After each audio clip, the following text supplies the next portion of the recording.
So this is one of my Italian spots, and they did some really nice decorating for Christmas here. I'm a little late. I haven't been here since the Christmas season. They have another location that honestly I like better, and I've done some videos there, so you'll recognize it if I point it out to you. But this is really cool.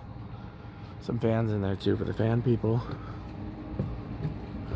Oh, and they got heaters out here so you can sit out here. This is nice. Wonder how they decorated inside. If there's anything good, I'll do a video. More fans back there. So the whole space has Christmas decorations, but here, thank you. This room here has some fans that are a little bit older than the other ones. So that's why I started here. I wasn't gonna. Here, I think the decorations outside are actually more extravagant than the ones inside, but they still did a great job. You guys have probably seen I did a video here before, but it wasn't nearly this festive.